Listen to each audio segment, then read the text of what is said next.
Kert, la parole est à Aurélie Filippetti. Merci, Monsieur le Président. Monsieur le Président Gallet, il est certain que l'ensemble des opérateurs du ministère de la Culture ont été soumis à de très fortes contraintes budgétaires du fait de la crise, notamment entre 2012 et 2014.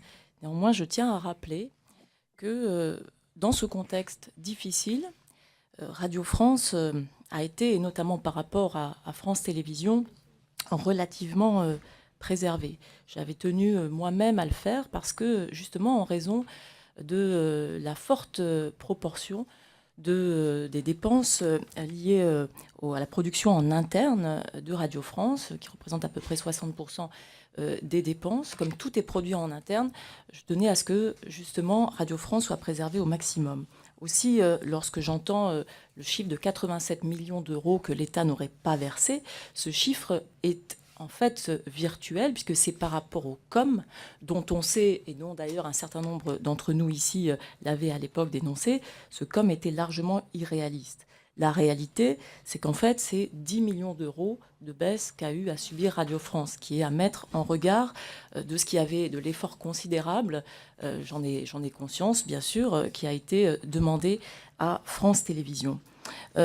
Pour le triennal 2015-2017, en revanche, Radio France a été totalement préservée, puisqu'il y aura une stabilité en euros courants.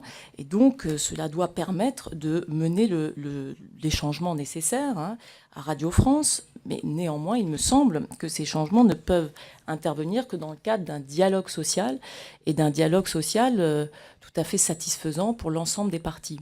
Un projet d'entreprise comme celui de Radio France, un projet nouveau, un projet qui soit à la hauteur des attentes de cette magnifique maison de service public, doit être mené avec l'ensemble des salariés, et donc dans le cadre d'un dialogue social renouvelé.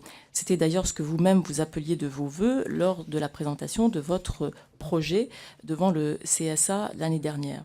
Donc, quelles sont les conditions de ce dialogue? Comment allez-vous rétablir ce dialogue social au sein de l'entreprise, désormais, pour sortir de la crise et pour mener les réformes et le projet d'entreprise que vous définissez aujourd'hui?